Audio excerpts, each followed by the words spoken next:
So another major news development. Yes, Mastercard is focusing on 5 areas to turn crypto into an everyday way to pay. Wait, they're already doing it in Latin America. Why aren't they doing it in the US? Well, here's what they say. Quote, someday soon, the ability to own and spend digital currency could be as seamless as making a contactless card payment.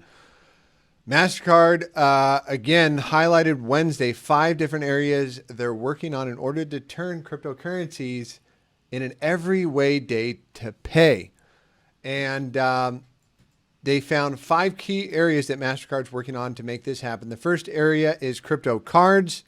They detailed a Mastercard announcement, dozens of new crypto card programs globally this year. So they're already doing it everywhere else. It's just a matter of time before it comes to America. Wake up and smell the coffee. And one of the other areas that I thought was interesting, they said we've, quote, partnered with a handful of top-tier crypto-focused companies, including Paxos, Circle, Evolve, and Uphold to develop ways for people to quickly convert their crypto to fiat to make payments. This will work to support current and future crypto card partnerships. So something they didn't include in this article is the number one thing Mastercard needs to bring crypto to the US is more regulation. And that's also what's going to bring some of the sovereign wealth funds, the people with billions of dollars into cryptocurrency land. This is still the first chapter for crypto. We might be in a bear market now, but there are bright and future sunny skies ahead. And so I'm really excited to bring you this news, as it seems like Mastercard is going to bring this to America. It's just a matter of time.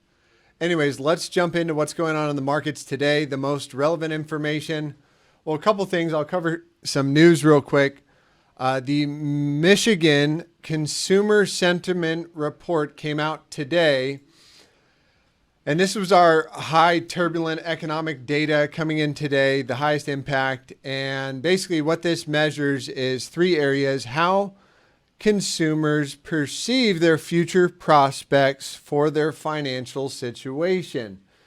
So why is this important? If people see their financial situation in the future being better, right, they're going to spend more money. And essentially that is going to contribute to more inflation. And that says whatever the Federal Reserve is doing for inflation is not working. Therefore, that's bullish for the dollar. And when the dollar goes up, risk assets take a hit. And that's exactly what you're seeing here. We said last week's closure for the dollar was still bullish. And if we are closing on a new closing high, I'd say we are still bullish as well. And that's why you're seeing risk assets like the NASDAQ closing on another weekly low here. And so to me, this is a continuation candle with a bit of volume, taking out the prior week low. Not the picture of health and fitness. What I would say is that's the white 200 simple and the 200 exponential. And anytime, this is the NASDAQ futures, but I'll take a look at the S&P because it has a little more price history. Anytime we get around the purple, white, and 200, and you get a couple closures below, and then you pop back up. So that might be a bounce. This was the 2008 crash, right? We got below it, bounced back up, and then we rejected down. Same thing happened back here in 01. We broke below, popped back up for a retest, and then got shafted back down. And so again, when dollar goes up, risk assets pull back. And that's also why you're seeing Bitcoin pull back in the short term. Over the last day, we've had a lot of volatility.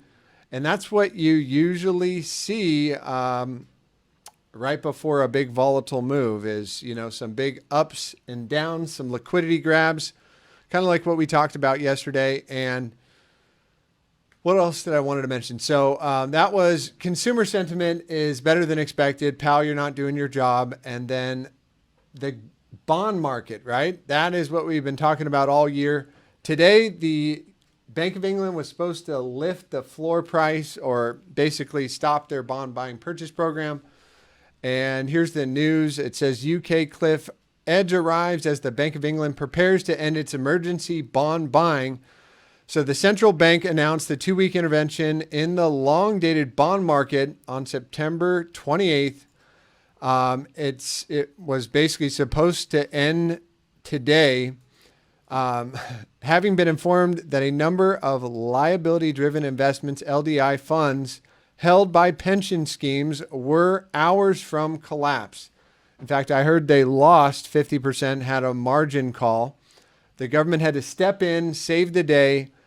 And here's what it says at the end of the article. Basically, they stopped it, but it's, quote, very probable that the Bank of England will resume repurchases because 2 and 2 doesn't equal 22. It's virtually impossible to wash out the massive amount of negatively yielding bonds in pension funds, balance sheet without serious pain. So it's very likely they're going to intervene in targeted ways. And I would watch out. The next one is the ECB, the European Central Bank. So we'll throw the article down in the bottom of the comments there. But yeah, that's, again, bullish for the dollar. If the pound is going to get killed because nobody wants to buy their bad bonds, right? You can see that is a pretty strong downtrend being held in force. That's on the day, on the weekly. That's the German pound taking it on the chin. So again, bullish for the dollar news. And essentially what it said is they're going to print to infinity. In my opinion, they just set the precedent for all the other countries. They said Germany, France, and Italy are right behind the UK with the same problem. So what are they going to do? They're going to print a lot more money, and that lines up with the bullish case for the dollar. So again, that's what I was talking about yesterday. Even on the lower term time frames, I said, look, the dollar's got to pick itself up by its bootstraps back down here, make a higher high and a higher low, and get back up to the north side if it does want to have a full 100% retracement, just like Charles Dow, famous from the Dow Jones, had talked about 100% retracements. And that's exactly what we got in Bitcoin and in Ethereum pretty much. So going into the Fed meeting, actually the prices were down here. So more than 100% retracement. Let's get it on the 15-minute here. So I believe that was going into the Fed meeting. Nope. It would have been 5 a.m. But going into the Fed meeting, Bitcoin is about 1930. Dollar went up, Bitcoin went down, and then what happened? Dollar came down, Bitcoin went back up. And I want to say it was close to 100% retracement because I feel like Bitcoin had been settling around 19.4, 19.7 over the past week. And that's the area to reclaim. If Bitcoin can start closing, I'm going to get my regular chart back up here so it doesn't look foreign to me. Is if Bitcoin can start closing 4 hours back above this pivot at 19.9, is going to look good for a pretty, so that would be the 100% retracement, right? We came down all the way back up to this level, rejected. And as the dollar is playing a little bit of upside here, and it really needs to clear above this wick at 114. But, some would front run the decision at 113.46 with a 4-hour closure above there. Looking for us to have a 100% retracement and come back and at least test the highs. And that would mean short-term down for Bitcoin, maybe, back to the lows again. But the question is, do we have the strength to break the $18,100 level that we've been talking about for the past few weeks? So did we get a range breaker? No, we didn't. In a sense, we're caught right back in the middle of the range. And with all the bullish news for the dollar, bearish for the overall economy, I mean, even Jamie Dimon was out on Bloomberg saying today that the markets face many headwinds, whatever that means. It seems like they're, the talking heads on Bloomberg are a little bit more in alignment with, the market feeling some pain. So if the market's going to feel some pain, it's got to come down. And so, again, that's kind of my bearish outlook for the short term. Doesn't mean I'm not a long-term bull on Bitcoin. I believe there is $400 trillion of bonds out there, bad debt, right? When interest rates are going up, bonds typically take a loss. So if there's $400 trillion in the bond market cap, and there's only $440 billion in the Bitcoin market cap, all it's going to take is 1% of that money, or $4 trillion, right? 1% of 400 trillion. 1% of that money comes into Bitcoin and uses it as insurance, or because it's a better form of storing your wealth. Then as Bitcoin's market cap goes back to where it was, $1 trillion, right? We could expect much higher prices. $4 trillion, if $4 trillion makes it into Bitcoin's market cap, which I believe it will over the long term as we have more and more adoption, that bodes well for Bitcoin's price in the future. That being said, if we jump back into the price action chart, I wanted to follow up on this signal we've been talking about as well, is the daily BBWP, and we're waiting for it to get above 20 percentile to tell us the next move is in full force. And there's two ways you can look at it. One is going to be on spot price action. The other is on CMEs. In general, CME is supposed to be more professional, not as much volatility.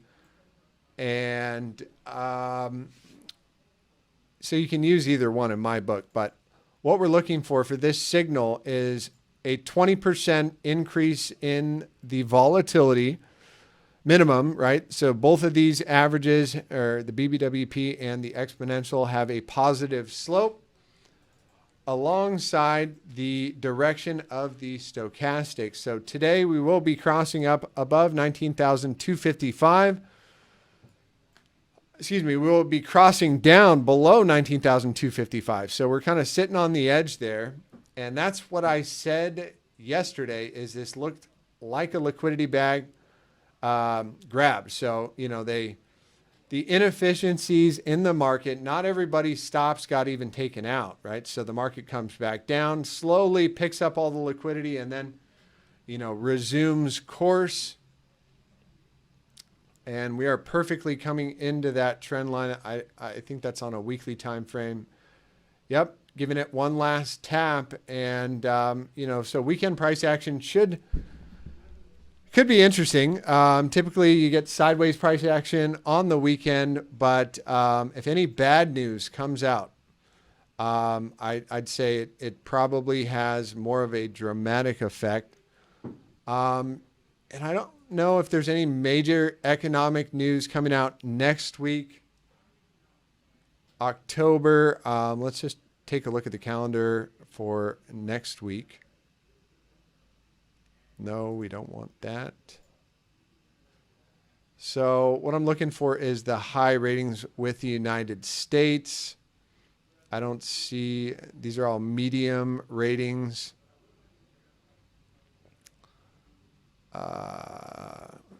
That might be a big one. That's the UK's inflation rate year over year on the 18th.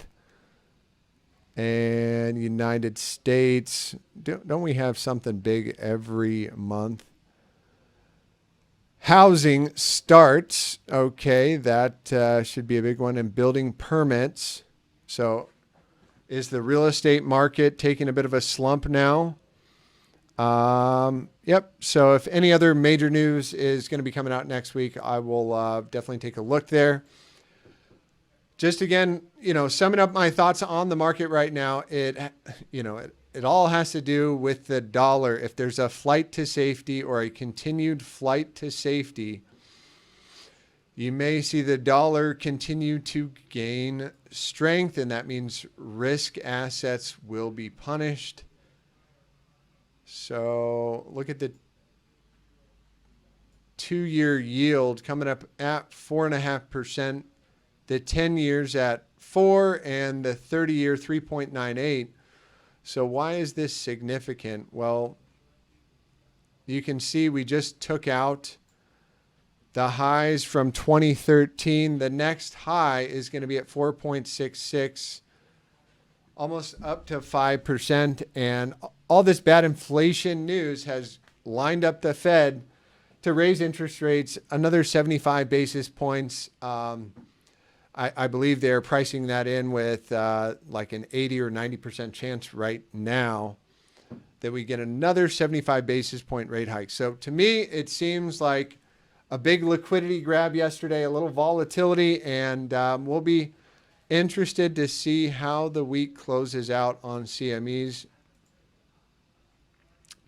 So my point is, right now, well, you can see on CMEs, volatility is up and the stochastics are crossed up here. So giving us a little upward bias there. That's a point for the bulls. However, if we close the day here below 19,136, that would cross the Stokes back down as volatility is above 20%. That could be the nail in the coffin. So a lot can happen in 2 hours and 40 minutes. I'll be keeping a close eye on that. Lastly, I guess I'll just follow up with some thoughts on Ethereum on the daily. We do have the volatility measure ticking up at 6%. Again, above 20% will tell us where prices are headed. That the explosive move is about to happen, and the stochastics will give us the direction. And right now, Ethereum is crossed with upwards momentum as long as we're above 1271 today. We're at 1300. So I do imagine, let's see, I'd say the 1235 pivot is going to be significant on the market. If we start closing dailies below there, that'll be your first warning sign. Hey, this wick is going to get filled again, and we'd possibly be heading down to this bottom trend line, coming in about at about 1,050. So, and I do still think on Ethereum there's a threat of a possible bounce somewhere up to the 0.5 or the 618 on the daily time frame, which is coming in at 1478 and 1540, and that would invalidate that trade setup that we're looking for lower prices. Is any kind of a daily closure back above 1540, and I would look at this as invalidated and pretty much something new is beginning to happen on the markets. So that's my thought for Ethereum. And I'll just bring up Ripple here because we were talking about it on the 5-day time frame. I wanted to look at how we finished out the week.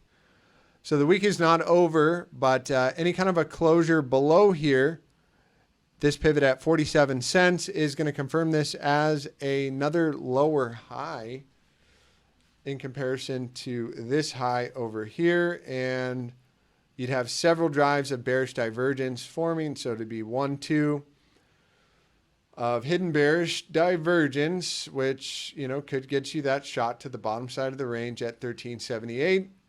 Where do we know something new is happening for Ripple?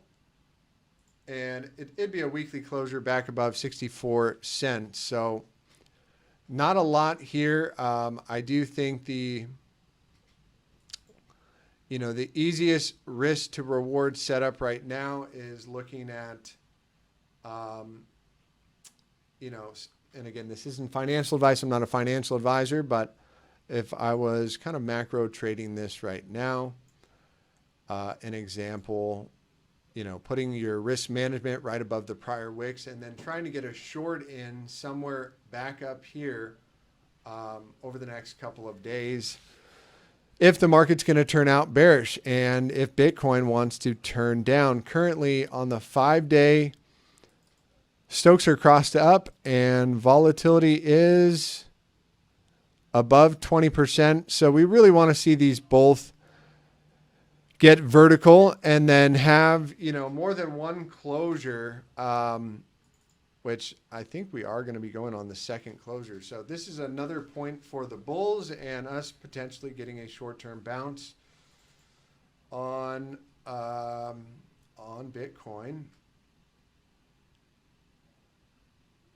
Lastly, I'll take a look at the 2-day. So 2-day volatility is still going down. We definitely want to see that lifted and above 20%. That'll let us know a big move is in place. And right now, daily Stokes are crossed down and will remain down as long as we are below 19,511. So that's a point for the bears. All we want to see is expansion off of this level. And the next 25% move should be in force. So,